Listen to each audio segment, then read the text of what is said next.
Welcome to my channel PR knowledge centre. आप लोगों का स्वागत है हमारे चैनल पे। आज मैं लाई हूँ लेक्चर नंबर 6 जो घटना चक्र सामान्य विज्ञान का है। तो 1990 से लेकर 2023 तक इसमें सारे प्रश्न पत्र मतलब PYQ सम्मिलित हैं, जो कि RO UPSC UPPCS के हैं और ऑल स्टेट एग्ज़ाम के। तो चलिए बिना समय को गंवाए हम एग्ज़ाम की पर्पज़ से इस घटना चक्र को जल्दी से जल्दी कंप्लीट करते हैं। तो स्टार्ट करते हैं लेक्चर नंबर 6। कंप्यूटर एवं सूचना प्रौद्योगिकी आज हम करेंगे। तो कंप्यूटर शब्द कंप्यूट शब्द से बना है, जिसका अर्थ है गणना। सामान्यतः कंप्यूटर को आंकड़ों को प्रोसेस करने का यंत्र कहा जाता है।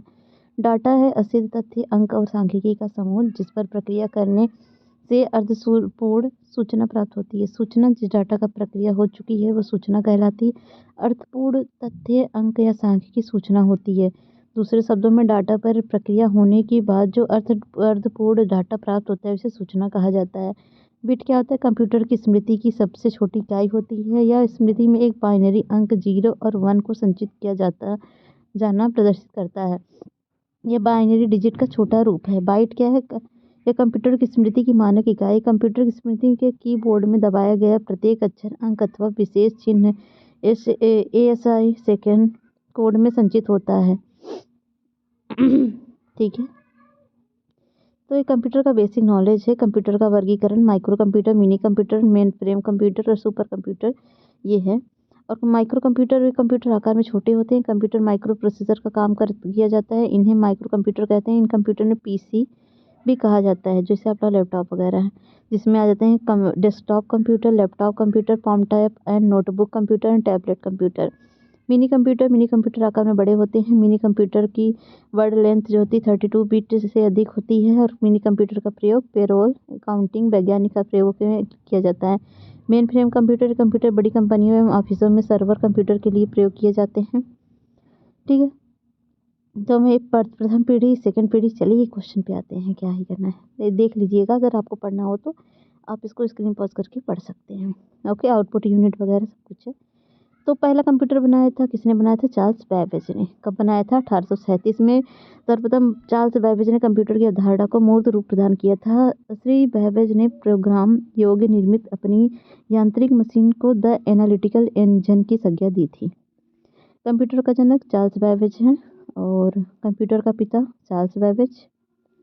नेक्स्ट क्वेश्चन है, इलेक्ट्रॉनिक कंप्यूटर का आविष्कार किसने किया था? तो इलेक्ट्रॉनिक कंप्यूटर का आविष्कार डॉक्टर एलन एम ट्यूरिंग ने किया था। डिजिटल कंप्यूटर विकसित किया है ब्रिटेन में। और IC चिपों द्वारा निर्मित प्रथम डिजिटल कंप्यूटर जाना जाता है IBM सिस्टम 360। नेक्स्ट है, कंप्यूटर का मुख्य पटल कहलाता है, वो कहता है मदरबोर्ड। एक पेन ड्राइव है, क्या है? पेन ड्राइव एक हटाई जाने वाली द्वितीय भंडारक एकक है। नेक्स्ट है, माउस क्या है? माउस है इनपुट डिवाइस। और निम्न में से कौन सा आउटपुट डिवाइस नहीं है? तो माउस तो इनपुट है। निम्नलिखित में से एक कौन आउटपुट डिवाइस नहीं है? तो आउटपुट डिवाइस नहीं है इसमें जो है टच स्क्रीन एक इलेक्ट्रॉनिक डिस्प्ले स्क्रीन होने के साथ साथ एक इनपुट युक्ति भी है। Smartphone, personal computer, electronic voting machine, ATM आदि टच स्क्रीन का उपयोग आम है। मॉनिटर, प्रिंटर एवं प्लॉटर पूर्णतः आउटपुट डिवाइस है। निम्नलिखित में से किस समूह में केवल आउटपुट डिवाइस है? तो वह D समूह है, प्लॉटर, प्रिंटर, मॉनिटर। यहाँ पर दिया गया कौन सा आउटपुट है, कौन सा इनपुट है? तो कीबोर्ड, माउस, जॉयस्टिक और स्कैनर और लाइट पेन, ये सब क्या है? इनपुट है। आउटपुट है मॉनिटर, प्रिंटर और प्लॉटर। ठीक है, निम्न में से कौन सा आउटपुट युक्ति नहीं है? तो डिजिटल कैमरा आउटपुट नहीं है। और है आजकल सबसे अधिक प्रयुक्त होने वाली इनपुट डिवाइस कौन सी है? तो वह है कीबोर्ड। आजकल सबसे अधिक प्रयोग होने वाली निवेश युक्ति कौन सी है? माउस है। कंप्यूटर में प्रयुक्त माउस की बॉडी लगभग 40 वर्ष पूर्व बनाई गई थी। उस समय यह बना था लकड़ी से। और माउस को 2 बार क्लिक करने पर सूचना जाती है CPU में। अपने कीबोर्ड के केबल को आप कंप्यूटर के किस पोर्ट पर लगाते हैं? तो आप USB पोर्ट पर लगाते हैं। कंप्यूटर आंकड़ों के भंडार वाली एक सक्षम युक्ति, आंकड़ों के विश्लेषण करने के सक्षम और पूर्ण गोपनीयता बनाए रखने के लिए सक्षम है और कभी वायरस द्वारा आक्रामित होता है। तो इसमें सभी के सभी ऑप्शन सही हैं। पुराने और प्रयुक्त कंप्यूटर या उसके पुर्जों के असंगत अवस्थित निपटान के कारण निम्नलिखित में से कौन सा अपशिष्ट के रूप में पर्यावरण में निर्मुक्त होते हैं? तो वह है बेरिलियम, कैडमियम, क्रोमियम, हेप्टाक्लोर, पारस, सीसा, प्लूटोनियम के अलावा सभी के सभी हैं। Option B. नेक्स्ट है, साधारण शब्दों में नेटवर्कों का नेटवर्क कहलाता है इंटरनेट। और इंटरनेट क्या है? कंप्यूटर पर आधारित अंतरराष्ट्रीय सूचनाओं का तंत्र है। सबसे धीमी इंटरनेट कनेक्शन सेवा कौन सी है? तो वह है डायल अप सर्विस। प्रथम पृष्ठ जो सामान्यतः आप वेबसाइट पर देखते हैं वह होता है इसका गृह पृष्ठ होता है। वेबसाइट खोलने के बाद ब्राउज़र द्वारा प्रदर्शित पहले पृष्ठ को क्या कहा जाता है? होम पेज कहा जाता है। और एक समान नेटवर्क टोपोलॉजी नहीं है, कौन सा? ग्रिड। इंटरनेट सिस्टम निम्न में से किस तकनीक का प्रयोग करता है? तो वह ट्री का। और इंटरनेट कार्य करता है केवल पैकेट स्विचिंग का पर। और इंटरनेट पर एक डाटाबेस जहां विभिन्न मेजबानों के नाम और पता होते हैं जिन्हें क्या कहा जाता है? डोमेन नाम प्रणाली। नेक्स्ट है, IPv6 का प्रोटोकॉल आईपी पते को परिभाषित करता है 64 BT पे। ब्लूटूथ तकनीक अनुमति देती है उपकरणों के बीच वायरलेस संचार को। ब्लूटूथ तथा वाईफाई के बीच क्या अंतर है? तो अंतर यही कि ब्लूटूथ 2.4 गीगाहर्ट्ज रेडियो आवृत्ति पट्ट प्रयुक्त करता है, जबकि वाईफाई 2.4 गीगाहर्ट्ज अथवा 5 गीगाहर्ट्ज आवृत्ति पट्ट प्रयुक्त कर सकता है। तो ये है आंसर ए। नेक्स्ट है, ब्लूटूथ तथा वाईफाई में निम्नलिखित में से कौन सा अंतर सही है? तो इसका अंतर वही है, सेम क्वेश्चन रिपीटेड हुआ था। ये IAS में पूछा गया, फिर RAS में पूछा गया क्वेश्चन है 2018 में। मुगल की मुफ्त पब्लिक वाईफाई सेवा प्रदान करने वाला देश का पहला रेलवे स्टेशन कौन सा था? Mumbai central railway station. हाल ही के समाचार में आने वाले लाइफाई के संदर्भ में निम्नलिखित कथनों में से कौन सा सही है? तो यह उच्च गति डाटा संचरण के लिए प्रकाश को माध्यम के रूप में प्रयुक्त करता है। यह एक बेतार प्रौद्योगिकी और वाईफाई के कई गुना तीव्रतर होता है। तो दोनों के दोनों ऑप्शन सही हैं। लाइफाई के संबंध में निम्नलिखित में से कौन सा कथन सही है? तो इसमें भारत में लाइफाई संकल्प 29 जनवरी 2018 को आया था, भी सही है। इसका क्रियान्वयन ऑप्टिकल फाइबर नेटवर्क द्वारा किया जाता है। दोनों के दोनों ऑप्शन सही हैं। कंप्यूटर व्यवस्था को जोड़ती है तथा विभिन्न देशों में सूचना संकलित कर सैटेलाइट द्वारा विश्व में पहुंचाती है, उससे क्या कहते हैं? उससे कहते हैं इंटरनेट। आभासी निजी परिपथ जिसे वर्चुअल प्राइवेट नेटवर्क कहते हैं किसे? तो यह निजी इंटरनेट का बना कंप्यूटर परिपथ है जो प्रयोक्ताओं को अपनी संस्था के परिपथ में प्रवेश करने की सुविधा देता है, प्रेषक की जा रही सूचना को सुरक्षित रखता है। नेक्स्ट है, खोज क्षमता ईमेल, समाचार, स्टॉक की कीमतें, मौसम संबंधी जानकारी, खेल, मनोरंजन जैसी सेवाएं प्रदान करता है कौन? तो पोर्टल करता है। अगला है, एक तलाश है इंटरनेट का एक मल्टीमीडिया पोर्टल तथा एक ऑप्टिकल कैरेक्टर रिकॉग्निशन और देवनागरी सॉफ्टवेयर CDEC द्वारा संचालित। साइबर आक्रमण तथा आंकड़ों की चोरी के डर से बचने हेतु centre for development of advanced computing ने एक नए सॉफ्टवेयर का विकास किया जिसे क्या कहते हैं? नयन कहते हैं। नेटवर्क अभियान नियंत्रण। भारत ने सुपर कंप्यूटर परम का निर्माण किया बेंगलुरु में पुणे स्थित CDEC centre for development of advance computing द्वारा परम नामक सुपर कंप्यूटरों की श्रृंखला का विकास किया गया है। भारत के सर्वप्रथम स्वदेशी विकसित कंप्यूटर का नाम क्या है? उसका नाम है परम। ठीक है, भारतीय सुपर कंप्यूटर का नाम क्या है? तो अभी आपने देखा परम है। और भारतीय कंप्यूटर का जनक कौन कहलाता है? तो भारत के कंप्यूटर के जनक हैं विजय भाटकर। निम्नलिखित में से कौन सी भाभा परमाणु अनुसंधान केंद्र द्वारा सुविकसित सुपर कंप्यूटर परियोजना है? तो वह है अनुपम। तो भाभा परमाणु अनुसंधान केंद्र बार्क ने वर्ष 1991 में समानांतर संसाधन तकनीक पर आधारित सुपर कंप्यूटरों के क्षेत्र में अनुसंधान विकास प्रारंभ किया था। समानांतर संसाधन पर आधारित प्रथम सुपर कंप्यूटर अनुपम 860/4 जो 4 नोडों वाली प्रणाली थी को दिसंबर 1991 में विकसित किया गया था। अनुपम श्रृंखला के सुपर कंप्यूटरों का उपयोग भाभा परमाणु अनुसंधान केंद्र द्वारा डिजिटल संगणन समस्याओं को हल करने के लिए किया जा रहा है। सुपर कंप्यूटर के लिए शब्द लंबाई की परास होती है, वो होती 64 बीट। निम्नलिखित में से कौन सबसे बड़ा, सबसे तेज एवं सबसे महंगा कंप्यूटर है? तो वह है सुपर कंप्यूटर। विश्व का द्रुततम कंप्यूटर निष्पादित पाता है 10^12 संक्रियता प्रति सेकेंड। विश्व का सबसे तेज कंप्यूटर है, तो सबसे तेज कंप्यूटर है तो प्रश्नकाल के अनुसार विश्व का सबसे तेज कंप्यूटर था, जबकि वर्तमान में विश्व में सबसे तेज कंप्यूटर अमेरिका का फ्रंटियर है। सुपर कंप्यूटर मैजिक क्यूब, जिसका हाल ही में उद्घाटन हुआ है, निम्नलिखित में से किस देश ने बनाया है? तो बनाया है चीन ने। 31 मार्च 2018 को भारत का सबसे तेज सुपर कंप्यूटर निम्नलिखित में से कौन है? तो वह है प्रत्यूष। 2018 की बात है। कौन मस्तिष्क की कार्यप्रणाली की नकल करने वाला सबसे छोटा और सबसे तीव्र गति वाला कंप्यूटर होगा? वो होगा क्वांटम कंप्यूटर। अगला है Y2K समस्या का संबंध है। यह ईस्वी सन के अंतिम दोनों शब्दों के शून्य हो जाने की दिशा में उनका प्रतिस्थानी ढूंढना है। अगला है इस शताब्दी के समाप्त होने पर वर्तमान में कार्यरत उपकरणों के उपयोग करने में बहुत कठिनाई होगी तथा सुधारने में भारी भी असंभावित है। वे हैं कंप्यूटर। नेक्स्ट क्वेश्चन है, निम्नलिखित में से कौन सा सुमेलित नहीं है? तो परम जो है 10,000 पृथ्वी से पृथ्वी तक की मिसाइल है। और Y2K ये कंप्यूटर है। गठिया यूरिक एसिड है और ध्वनि प्रदूषण डेसिबल में नापी जाती है, सब सही है। तो परम A10,000 सुपर कंप्यूटर है। WLL का अर्थ है इसका वायरलेस इन लोकल लूप, इसका फुल फॉर्म है। किस प्रकार के कंप्यूटरों का सर्वाधिक प्रयोग किया जाता है? तो किया जाता है माइक्रो कंप्यूटर का। एक डिजिटल घड़ी में किस प्रकार का कंप्यूटर हो सकता है? तो एम्बेडेड कंप्यूटर हो सकता है। निम्न लेजर किस्मों में कौन सा लेजर प्रिंटर में प्रयुक्त होता है? तो वह होता है सेमीकंडक्टर लेजर। डेस्कटॉप छपाई के लिए आमतौर पर किस प्रिंटर का प्रयोग किया जाता है? तो लेजर प्रिंटर का प्रयोग किया जाता है। डेजी व्हील प्रिंटर का प्रकार है इम्पैक्ट। और इंटरनेट www का अर्थ क्या है? World wide web. Next www विस्तृत रूप है वाइड वर्ल्ड वेब। और निम्नलिखित में से कौन सा वर्ल्ड वाइड वेब का आविष्कारक माना जाता है? तो माने जाते हैं टिम बर्नर्स-ली। नेक्स्ट है www का आविष्कारक कौन है? तो वह है Tim Berners-Lee. World wide web एक हाइपरमीडिया सिस्टम है क्योंकि यह दूसरे कंप्यूटर संसाधनों को जोड़ता है।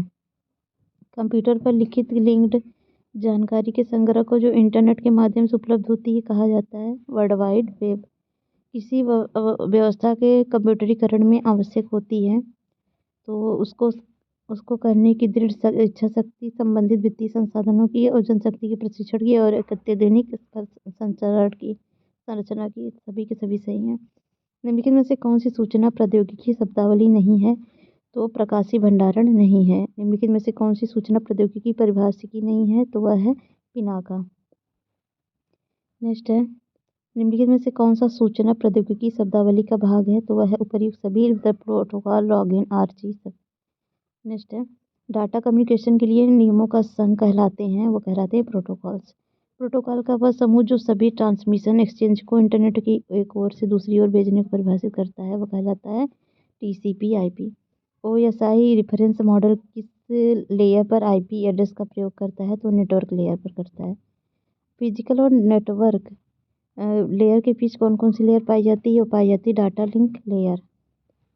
और एक नेटवर्क वातावरण में जो सर्वर नहीं है उसमें नेटवर्क सर्वर है, नेटवर्क सर्वर में सर्वर नहीं है। अगला है जंक ईमेल किसे कहते हैं? वो स्पैम को कहते हैं। जंक ईमेल, आपको स्पैम कॉल आता होगा ना। निम्नलिखित संक्षेप रूपों में से कौन सा सामान्य रूप से आमंत्रित जंक ईमेल का वर्णन करता है? तो वो करता है स्पैम। स्पैम किस विषय से संबंधित है? तो वह है कंप्यूटर से। और एक निश्चित पते पर किसी अब्यूज़र द्वारा बार बार एक ही ईमेल संदेश भेजना कहलाता है ईमेल बम्बिंग। ईमेल बम्बिंग कहलाता है। डक डक गो है एक, यह है सर्च इंजन डक डक गो। और निम्न में से कौन सा सर्च इंजन नहीं है? तो इसमें से सर्च इंजन नहीं है आर्कुट। और बाकी गूगल है, साइंस डायरेक्ट है, अल्ट्रा विस्टा भी है। निम्न में कौन सा एक सर्च इंजन है? तो बाइडू है, पैकेज कुकीज ये सब नहीं है। पिग एक वेब सर्च इंजन है जिसका स्वामित्व और संचालन द्वारा किया जाता है माइक्रोसॉफ्ट द्वारा। नेक्स्ट है याहू, गूगल एवं MSN है, ये क्या है? इंटरनेट साइट्स हैं। गूगल ने किस वेब ब्राउज़र को विकसित किया था? तो वह किया था क्रोम को। नेक्स्ट है निम्नलिखित में से कौन सा ब्राउज़र नहीं है? तो वह गूगल एप्स नहीं है। एक मिनट, गूगल ऐप नहीं है। नेक्स्ट है वेब क्रॉलर को इस रूप में जाना जाता है, वेब स्पाइडर के रूप में जाना जाता है वेब क्रॉलर को। वीमैक्स निम्नलिखित में से किससे संबंधित है? तो वह संबंधित है संचार प्रौद्योगिकी से। निम्नलिखित में से कौन सा कंप्यूटर पद नहीं है? Binary code mode, chip, analogue, तो मैक्सिमम है इसमें से। तो कंप्यूटर दो प्रकार के, एनालॉग कंप्यूटर और डिजिटल कंप्यूटर। और कंप्यूटर बाइनरी भाषा को समझाता है। कंप्यूटर की आईसी चिप सिलिका की बनी होती है। कंप्यूटर 3 मोड में कार्य करता है, रियल मोड, प्रोटेक्टेड मोड और वर्चुअल रियल मोड। कंप्यूटर के क्षेत्र में वायरस का मतलब क्या है? इसका मतलब है vital information resource under siege. मतलब vital information resource under siege. Computer virus वस्तुतः एक कंप्यूटर प्रोग्राम होता है जो कंप्यूटर प्रणाली के अन्य सॉफ्टवेयर प्रोग्रामों को बाधित या परिवर्तित कर देता है। नेक्स्ट है कंप्यूटर वायरस होता है एक फफूंद बैक्टीरिया IC7344, तो एक सॉफ्टवेयर प्रोग्राम होता है। नेक्स्ट है एक जानबूझकर विघटनकारी सॉफ्टवेयर जो कंप्यूटर से कंप्यूटर तक फैलता है, वो को क्या क्या कहते हैं? इसको कहते हैं वायरस।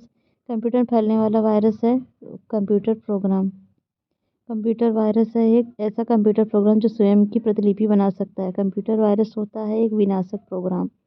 और कंप्यूटर वायरस का मतलब क्या होता है? इसका मतलब होता है विद्वेषपूर्ण कार्यक्रम और एक प्रोग्राम जिसमें अन्य प्रोग्रामों को संक्रमित करने की योग्यता होती है तथा अपनी ही प्रतियां स्वयं बनाकर दूसरे प्रोग्राम फैला सकता है, वह कहलाता है वायरस।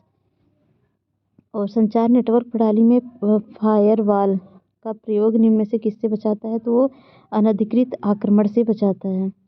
और ब्लॉक पैमाने पर लोगों का ध्यान आकर्षित करने वाले कंप्यूटर वायरसों में से एक है डिजाइन MS-DOS को 6 मार्च 1992 को संक्रमित करने के लिए की गई थी। वायरस का नाम क्या है? उसका नाम है माइकल एंजिला। ठीक है, ये ऑस्ट्रेलिया में 1991 में हुई थी सर्च। तो ईरान के कंप्यूटरों ने पकड़ा है स्टक्सनेट वर्म क्रीमी है। ये क्या है? नाभिकीय सेंट्रीफ्यूजों को नष्ट करने के लिए एक दहशतपूर्ण प्रोग्राम है। और वन्ना क्राई पेट्या और इटर्नब्लू पद को हाल ही में समाचारों में निम्नलिखित में किसके साथ संबंधित है? ये संबंधित है साइबर आक्रमण से। पेगासस सॉफ्टवेयर किस देश में विकसित किया गया है? तो ये विकसित इजराइल में। और MS-DOS का सर्वप्रथम विमोचन जिस वर्ष हुआ था वह है 1981 में। नेक्स्ट है एक लोकप्रिय विंडोइंग इन्वायरमेंट विंडोज 3 माइक्रोसॉफ्ट द्वारा निर्गत की गई। तो क्या की गई? मतलब कब की गई? 1990 में। नेक्स्ट क्वेश्चन है विंडोज ऑपरेटिंग सिस्टम विकसित किया गया माइक्रोसॉफ्ट द्वारा। और विंडोज सॉफ्टवेयर का निर्माण किया गया उक्त में से किसी ने? माइक्रोसॉफ्ट द्वारा किया गया। और अमेरिकन टेलीफोन और टेलीग्राफ में एक ऐसी कंप्यूटर प्रणाली विकसित की है जो बहुजन इस्तेमाल का वातावरण प्रदान करती है। इसे क्या कहते हैं? इसे कहते हैं यूनिक्स। और निम्न में से कौन सा एक ऑपरेटिंग सिस्टम है? तो यूनिक्स ऑपरेटिंग सिस्टम है एक। और GNU ऑपरेटिंग सिस्टम के संबंध में क्या सही नहीं है? तो इसका full form GNU is not Unix है। इसकी शुरुआत रिचर्ड स्टॉलमैन ने की, सही है। एक ओपन सोर्स सॉफ्टवेयर है, ये भी सही है। यह यूनिक्स के साथ कंपैटिबल नहीं है, तो ये गलत है। कंपैटिबल है। तो कंप्यूटर में स्मृति के प्रकार होते हैं सेमीकंडक्टर, बिल्कुल सही। और मैग्नेटिक भी होते हैं और ऑप्टिकल होते हैं, तो ये हो जाएगा C। और कंप्यूटर की स्मृति का मापन किया जाता है एक बिट्स के द्वारा किया जाता है। और द्विधारी बाइनरी की संख्या क्या है? तो 0 और 1 है। नेक्स्ट है बाइनरी कोड में संख्या 7 लिखी जाती है, तो संख्या 7 को लिखते हैं 111। तो ये है बाइनरी कोड में संख्या ज्ञात करने की विधि निम्न है। संख्या में 2 से भाग दिया जाता है और तब तक दिया जाता है जब तक संख्या भागफल से खत्म ना हो जाए। तो अगला है बाइनरी भाषा कितने अंकों की बनी है? तो 2 अंकों की बनी है। निम्नलिखित में से कौन सेल्फ कॉम्प्लीमेंट कोड है? तो वो कोड है 5211। अगला है 1+1 का द्विधारी योग क्या होगा? तो 0 या कैरी 1 होगा। 0 तथा कैरी 1 होगा। 1110 बोलते हैं इसमें।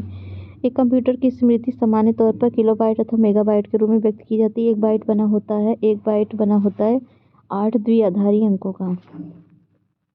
जैसे आप देख सकते हैं बिट 8 बिट बराबर 1 बाइट, 1024 बाइट बराबर 1 किलोबाइट और 1024 किलोबाइट बराबर 1 मेगाबाइट और 1024 मेगाबाइट बराबर 1 गीगाबाइट और 1024 गीगाबाइट बराबर 1 टेराबाइट। बीटों के समूह को क्या कहते हैं? तो उसको कहते हैं बाइट। और एक बाइट कितने बिट्स के बराबर होता है? तो 8 बिट्स के बराबर होता है। एक बाइट में होते हैं कितने, तो 8 बिट होते हैं। एक बाइट में कितने बिट्स होते हैं, 8 होते हैं। 1 किलो बाइट में कितने बिट्स होते हैं, 1024 होते हैं।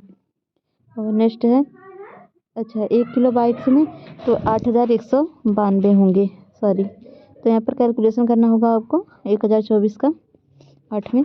तो बिट निम्न में से किसकी छोटी रूप है, तो वह छोटी रूप है बाइनरी डिजिट की। कंप्यूटर में शब्द की लंबाई नापी जाती है बिट्स में। 1024 किलोबाइट्स बराबर होता है 1 मेगाबाइट के। अगला 1 किलोबाइट समान है किसके, तो 1 किलोबाइट समान है 1024 बाइटों के। और 1 किलोबाइट तुल्य होता है 1024 बाइट के। द्विधारी पद्धति में 1 किलोबाइट बराबर होता है किसके, तो होता है 1000 बाइट्स के। न्यूनतम मेमोरी साइज की इकाई क्या होती है, न्यूनतम जो होती है वो केबी में होती है। निम्नलिखित में से कौन सा संबंध सही नहीं है, तो 1 गीगाबाइट बराबर 1024 किलोबाइट्स होता है। और नेक्स्ट है 1 MB मेमोरी कितनी होती है, तो 1024 किलोबाइट्स होती है। कंप्यूटर की भाषा मेगाबाइट में कितने बाइट होते हैं, तो वो होते हैं इतना 10,48,576। 1 मेगाबाइट 1024 होता है, 1024 का 1024 में पूरा करें कितना आएगा, 10 लाख बाइट्स लगभग होती है, वो होती है मेगाबाइट में। और 1 MB का प्रयोग किया जाता है मेगाबाइट्स के लिए। और है यूनिकोड इनकोड परियोजना एक वर्ड अथवा अंक का कितने समूह में प्रतिनिधित्व करती है, तो 16 बिट में करती है। क्वांटम सूचना का मूल मात्रक क्या है, वह है क्यूबिट। अगला है क्यूबिट जो है शब्द का उल्लेख निम्नलिखित में से एक प्रसंग में होता है, किसमें होता है, क्वांटम संगणना में। संगणन मतलब कंप्यूटर में। निम्नलिखित कथनों पर विचार कीजिए तथा नीचे दिए गए कोड का चयन कर उत्तर का पता करिए। तो डाटा नेट फ्रेमवर्क माइक्रोसॉफ्ट द्वारा विकसित किया गया है। जावासन माइक्रो सिस्टम द्वारा विकसित ओपन सोर्स टेक्नोलॉजी है, तो इसमें दोनों के दोनों सही हैं। अगला एक कंपनी ने कर्मचारी द्वारा एक ही स्थान पर उपयोग किए जाने वाले अनन्य रूप से निजी नेटवर्क का वर्गीकरण होगा, वो होगा लोकल एरिया नेटवर्क। और LAN का तात्पर्य क्या है, लोकल एरिया नेटवर्क से है। ईथरनेट का एक उदाहरण है, यह है लेन का। अगला है एक डेटाबेस में फील्ड होती है, कितनी होती है, वह होती है जानकारी की श्रेणी। कंप्यूटर के संदर्भ में ALU का तात्पर्य क्या है, इसका तात्पर्य अरिथमेटिक लॉजिक यूनिट। अगला है कंप्यूटर शब्दकोश में CD अक्षरों का प्रयोग किसके लिए किया जाता है, तो किया जाता है कॉम्पैक्ट डिस्क के लिए। कंप्यूटर हार्डवेयर जो आंकड़ों की बहुत अधिक मात्रा का भंडारण कर सकता है कहलाता है चुंबकीय टेप और डिस्क दोनों कहलाता है। और ऑप्टिकल डिस्क का नया फॉर्मेट जो ब्लू रे डिस्क के नाम से जाना जाता है लोकप्रिय हो रहा है। परंपरागत DVD किस प्रकार भिन्न है, तो DVD मानक परिभाषा वीडियो को समर्थित करता है, जबकि VD उच्च परिभाषा वीडियो को समर्थित करता है। DVD की तुलना में VD फॉर्मेट की भंडारण क्षमता कई गुना होती है। BD की मोटाई 2.4 mm जबकि DVD की मोटाई 1.2 mm होती है। ऊपरी में से कौन सा सही है, तो इसमें 1 2 सही, तीसरा गलत है। निम्न में से कौन सा कंप्यूटर हार्डवेयर नहीं है, तो माइक कंपाइलर नहीं है हार्डवेयर। और निम्न में से कौन हार्डवेयर नहीं है, तो इसमें असेंबलर नहीं, प्रिंटर, CRT और चुंबकीय टेप है। इनमें से कौन सा कंप्यूटर हार्डवेयर नहीं है, तो एक्सेल नहीं है। निम्न में से कौन सी एक यंत्र सामग्री नहीं है, तो प्रचालन तंत्र नहीं है। और निम्नलिखित में से कौन सा सॉफ्टवेयर है, तो कंपाइलर जो है एक सॉफ्टवेयर है। और निम्नलिखित में कौन सा एक ओपन सोर्स सॉफ्टवेयर नहीं है, तो इंटरनेट एक्सप्लोरर एक ओपन सोर्स सॉफ्टवेयर नहीं है। निम्नलिखित में से कौन सी सर्विस लेयर क्लाउड कंप्यूटिंग से अलग उपलब्ध नहीं होती है, तो hardware as a service. Index hole संबंधित है, फ्लॉपी डिस्क से संबंधित है। IRQ से समानता किसको दिया जाता है, तो दिया जाता है फ्लॉपी ड्राइव कंट्रोलर को। कंप्यूटर के बेसिक फंक्शन को कौन सी प्रोग्राम नियंत्रित करता है, तो करता है ऑपरेटिंग सिस्टम। और है कंप्यूटर के मस्तिष्क को कहते हैं CPU। और कंप्यूटर का सबसे महत्वपूर्ण भाग CPU होता है। CPU का तात्पर्य होता है कंट्रोलर प्रोसेसिंग यूनिट। और CPU का फुल फॉर्म वही है, रिपीटेड क्वेश्चन। कंप्यूटर में कौन सा वक्तव्य सही नहीं है, तो CPU कंट्रोलर प्रोसेसिंग यूनिट को संदर्भित करता है, ये सही नहीं है। सही कंट्रोल प्रोसेसिंग कंट्रोलर होता है, ठीक है। सेंट्रल प्रोसेसिंग यूनिट होता है, ना कि कंट्रोल, ठीक है। CPU के कंट्रोल यूनिट का कार्य निम्न में से कौन सा है, तो वह है डिकोड प्रोग्राम अनुदेश निम्न से कौन सा सॉफ्टवेयर शब्द संसाधन में प्रयोग किया जाता है? तो वो किया जाता है वर्ड स्टोर, पेज मेकर, एमेड वर्ड सभी। नेक्स्ट है माइक्रोसॉफ्ट वर्ड उदाहरण किसका है? तो एप्लीकेशन सॉफ्टवेयर का है। MS वर्ड प्रयोग किया जाता है। ये पद्यांश डाटा संशोधन हेतु वर्ड प्रोसेसिंग स्प्रेडशीट और फोटो एडिटिंग उदाहरण किसका है? तो वह एप्लीकेशन सॉफ्टवेयर का, ऐप्स का। और है वर्ड प्रोसेसिंग स्प्रेडशीट किसका उदाहरण है? तो ये है एप्लीकेशन सॉफ्टवेयर। नेक्स्ट क्वेश्चन है एक्सेल स्प्रेडशीट मूल इकाई जहाँ पर डाटा एंट्री की जाती है कहलाती है सेल। और वर्ड डॉक्यूमेंट वीडियो MP3 किस प्रकार का है? तो वह है फाइल का। निम्नलिखित में से कौन तीसरी पीढ़ी संगणक का मुख्य इलेक्ट्रॉनिक अवयव है? तो वह समेकित परिपथ। और आधुनिक कंप्यूटरों का लघु रूपकरण संभव हो सका है निम्न प्रयोग से, वो समकालिक परिपथ चिप्स द्वारा। IC चिपों का निर्माण किया जाता है सेमीकंडक्टर से। नेक्स्ट है कंप्यूटर में उपयोग आने वाली IC चिप्स किससे बनी होती है? वो बनी होती है सिलिकॉन से। और कंप्यूटर में चिप बनी होती है तो सिलिकॉन की पतली परत से बनती है। इंटीग्रेटेड सर्किट चिप किसकी परत बनी होती है? तो सिलिकॉन। और कंप्यूटर के प्रयुक्त IC चिप बनी होती है, सेम रिपीटेड क्वेश्चन, सिलिकॉन। संगणक में प्रयुक्त IC चिप बनी होती है सिलिकॉन सिलिकॉन सिलिकॉन, याद कर लीजिए। एकीकृत परिपथ में प्रयुक्त अर्धचालक चिप निम्न से किसकी बनी होती है? सेम सिलिकॉन, ये भी सिलिकॉन। भाई IC के वर्गीकरण का आधार क्या है? इसका आधार है ट्रांजिस्टरों की संख्या। निम्नलिखित में से कौन सा सत्य है? तो इसमें सत्य है मोडेम में एनालॉग सिग्नल को डिजिटल सिग्नल तथा डिजिटल सिग्नल को एनालॉग सिग्नल में बदलता है। तो मोडेम एक पूर्ण रूप है जो मॉड्यूलर डीमॉड्यूलेटर या डिजिटल सिग्नल को एनालॉग में और एनालॉग सिग्नल को डिजिटल सिग्नल में रूपांतरित करता है। वह युक्ति जिसके द्वारा आंकड़ों को टेलीफोन के माध्यम से बाइनरी सिग्नल की सहायता से भेजा जाता है वो कहलाता है मोडेम। इनमें से कौन सा मॉड्यूलेशन एवं डीमॉड्यूलेशन कहलाता है? तो जो है ये मोडेम जो है मॉड्यूलेशन कहलाता है। और टेलीफोन लाइन की सहायता से विश्व भर के कंप्यूटरों के मध्य आंकड़ों का आदान प्रदान करने के वास्ते निम्न में से कौन सा आवश्यक है? तो वह है मोडेम। माइक्रो कंप्यूटर को टेलीफोन से कौन सी पद्धति या व्यवस्था जोड़ती है? तो जोड़ती है मोडेम। मोडेम जो है परिवर्तित करता है एनालॉग सिग्नलों को डिजिटल सिग्नलों में और डिजिटल सिग्नलों को एनालॉग सिग्नलों में। ऐसी युक्ति जो आंकड़ों को आवेगों के परिवर्तित करती है तथा उन्हें टर्मिनल कंप्यूटरों और कंप्यूटर में टर्मिनल की लाइनों पर संप्रेषित करती है, वह है मोडेम। अगला मोडेम हार्डवेयर युक्ति है जो जोड़ती टेलीफोन लाइन और कंप्यूटर को। फैक्स एक इलेक्ट्रॉनिक मेल प्रेषक में प्रयुक्त सूचना संकेत का रूप होता है एनालॉग एवं डिजिटल सिग्नल दोनों का। नेक्स्ट है इनमें से कौन सी एक कनेक्टिंग डिवाइस है? तो राउटर, हब तथा स्विच तीनों ही कनेक्टिंग डिवाइस है। जो कंप्यूटर नेटवर्क के बीच से डाटा पैकेट के स्थानांतरण करने के लिए किसका उपयोग होता है? तो होता है वो उपयोग तो इंटरनेट के माध्यम से भेजा गया डाटा वेब पेज या इंटरनेट डाटा के पैकेट के रूप में जाते हैं। इन डाटा पैकेट को कंप्यूटर नेटवर्क के बीच स्थानांतरित करने के लिए एक राउटर जो कि एक नेटवर्किंग डिवाइस है का उपयोग किया जाता है। डाटा पैकेज के स्थानांतरण के दौरान डाटा के साथ साथ डेस्टिनेशन कंप्यूटर का MAC media access control address भी भेजा जाता है।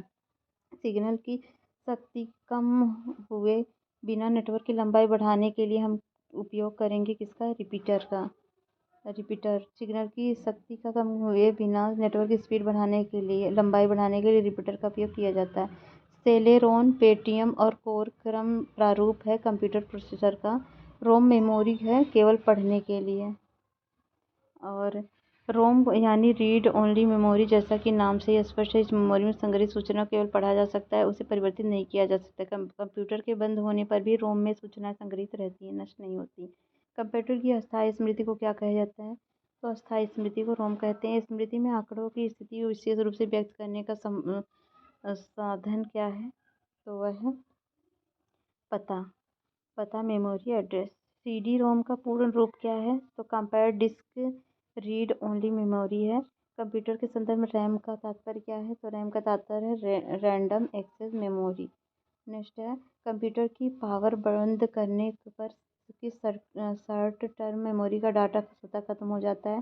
तो रैम का खत्म हो जाता है। एक प्रकार की माध्यमिक मेमोरी कौन सी नहीं है? तो रैंडम एक्सेस मेमोरी नहीं है। निम्नलिखित में से कौन सी कंप्यूटर सिस्टम में प्राथमिक मेमोरी है? तो प्राथमिक मेमोरी रैम है। और निम्नलिखित में से कौन सीपीयू तथा मुख्य स्मृति के बीच अत्यधिक तेज छोटी आकार की स्मृति होती है? तो वह है कैश स्मृति। तो सीपीयू तथा मुख्य स्मृति के बीच अत्यधिक तेज छोटी आकार की कैश स्मृति होती है। कंप्यूटर के उस भाग या प्रोग्राम के आंकड़ों को संग्रहित करता है जो सीपीयू द्वारा प्राय इस्तेमाल में आता है। निम्न में से कौन सी मेमोरी सबसे कम एक्सेस समय लेती है? तो वह कैश मेमोरी। कैश मेमोरी एक छोटी तथा अत्यधिक तेज मेमोरी है जहाँ सूचना संग्रहित होती है जिसकी सीपीयू को बार बार जरूरत पड़ती है। मुख्य मेमोरी की अपेक्षा कैश मेमोरी की सूचना को पढ़ना एवं एक्सेस करना अधिक शीघ्रता से हो जाता है। निम्न में से सबसे तेज मेमोरी कौन सी है? तो सबसे तेज मेमोरी कैश मेमोरी है। फ्लैश मेमोरी के बारे में निम्नलिखित कथनों में से कौन सा सही नहीं है? तो यह सामान्य आंतरिक डिस्क ड्राइव से अत्यधिक सस्ता है, ये सही नहीं है, बाकी सब सही है, पढ़ लीजिए। और एक मिनट।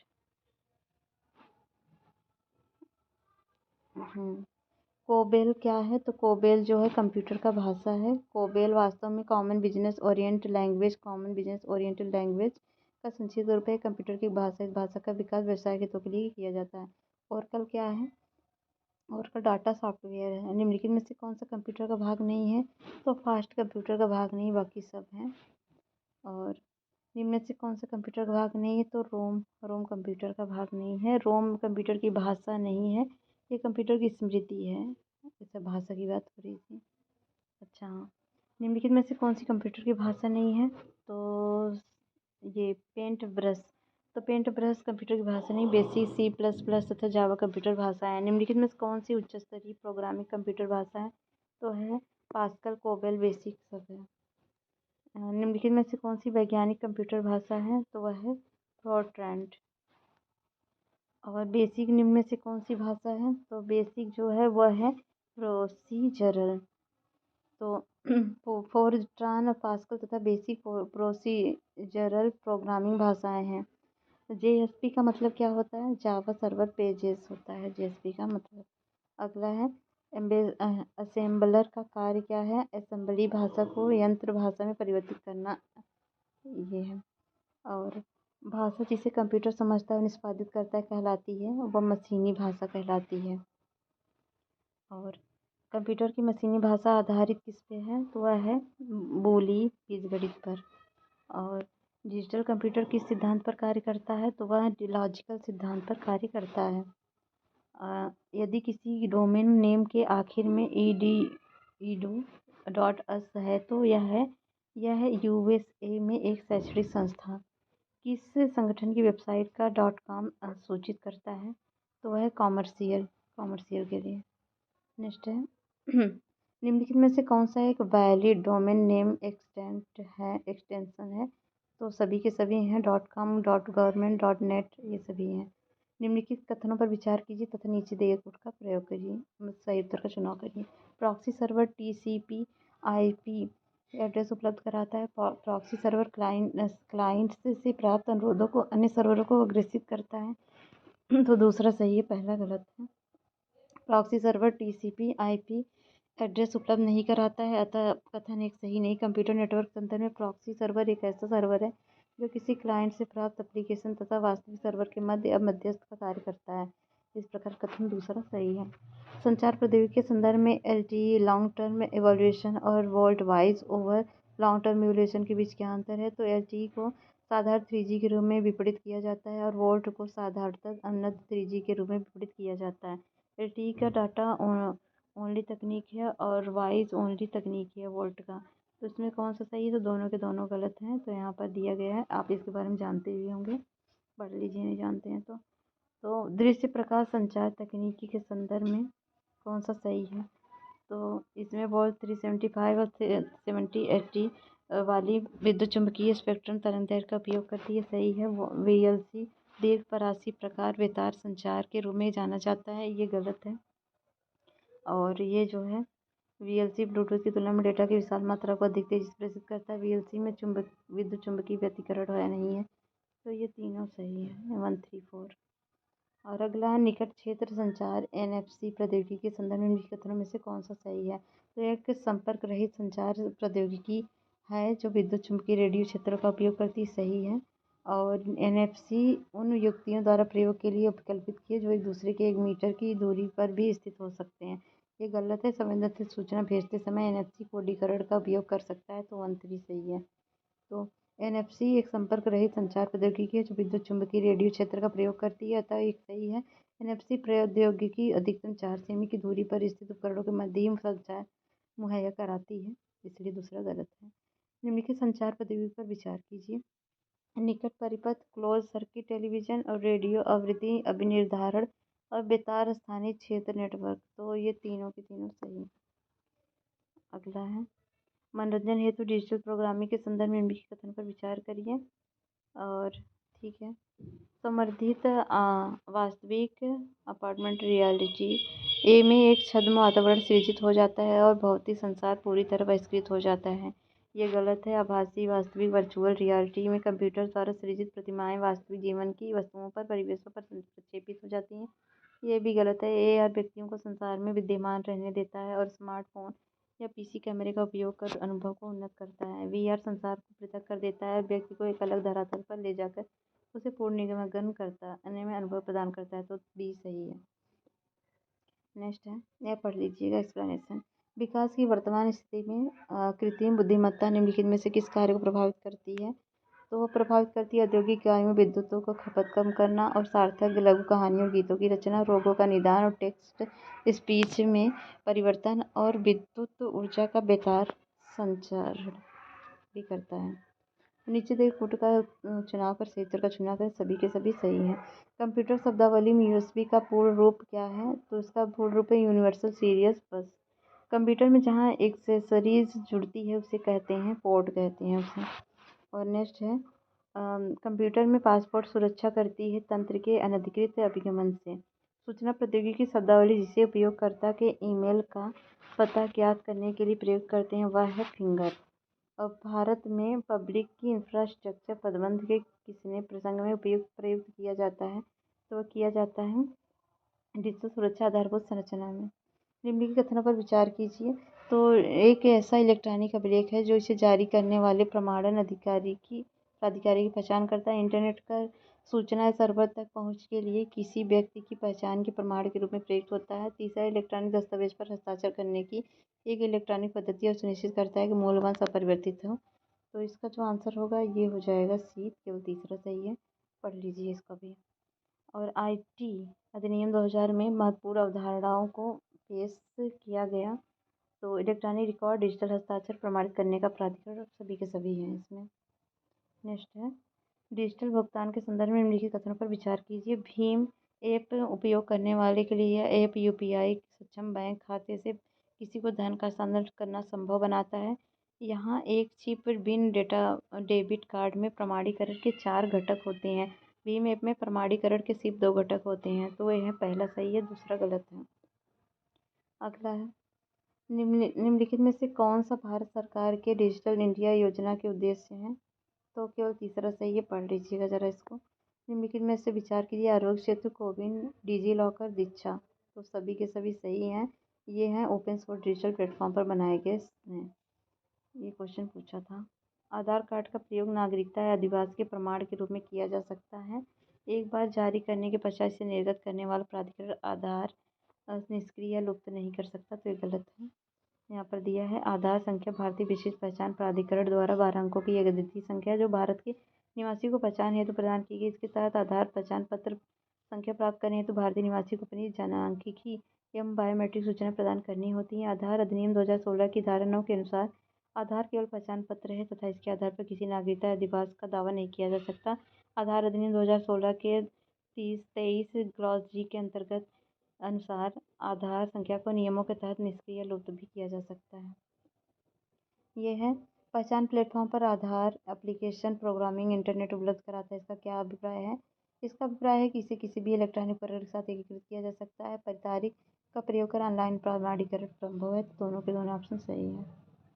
अगला है ब्लॉकचेन तकनीक के संदर्भ में निम्नलिखित कथनों पर विचार कीजिए। तो ये एक सार्वजनिक खाता जिसका हर कोई निरीक्षण कर सकता है, तो ये सारे के सारे गलत हैं। यहाँ एक्सप्लेनेशन दिया है।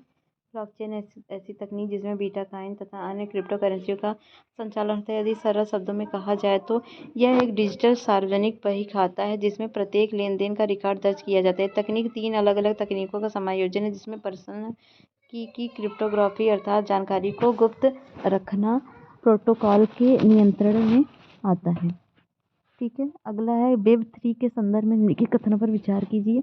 तो वेब 3 प्रौद्योगिकी से व्यक्ति स्वयं के आंकड़ों पर नियंत्रण कर सकते हैं और वेब 3 संसार में ब्लॉकचेन आधारित समस्याओं के नेटवर्क हो सकते हैं और वेब 3 किसी निगम द्वारा परिचालित होने की बजाय व्यक्तियों द्वारा सामूहिक रूप से परिचालित होते हैं। तीनों ऑप्शन सही है। नेक्स्ट है निम्नलिखित विवरणों पर विचार कीजिए। तो इसमें जो है केवल दूसरा मिलान से ही ब्लॉकचेन प्रौद्योगिकी डिजिटल क्रिप्टो मुद्रा है, बाकी कोई सम्मिलित नहीं है। बेल3 कृत्रिम बुद्धि। तो बेल3 कार्ड भौतिक का एक प्रयोग है जिसे बी मेसान के गुणों के अध्ययन हेतु डिजाइन किया गया है। ये प्रयोग वर्तमान में जापान में संचालित किया जाता है, अतः युग में सही नहीं है। ब्लॉकचेन प्रौद्योगिकी क्रिप्टो करेंसी संबंधित है, अतः 2 सही है। और क्रिस्पर केस9 जीनोम एडिटिंग तकनीक है जो ऐसी पूर्व तकनीक की तुलना में तीव्र, सस्ती तथा सटीक है। और ब्लॉकफिश एक प्रकार का है, क्या है, सममित इनक्रिप्टेड एल्गोरिदम है। कंप्यूटर निम्न में से कौन सा कार्य नहीं करता? तो अंडरस्टैंडिंग का कार्य नहीं करता। तो चलिए इसके आगे करेंगे नेक्स्ट वीडियो में। यहाँ तक अगर आपको वीडियो पसंद आए तो लाइक शेयर सब्सक्राइब करिए और देख लीजिए कितने क्वेश्चन रिपीटेड हैं।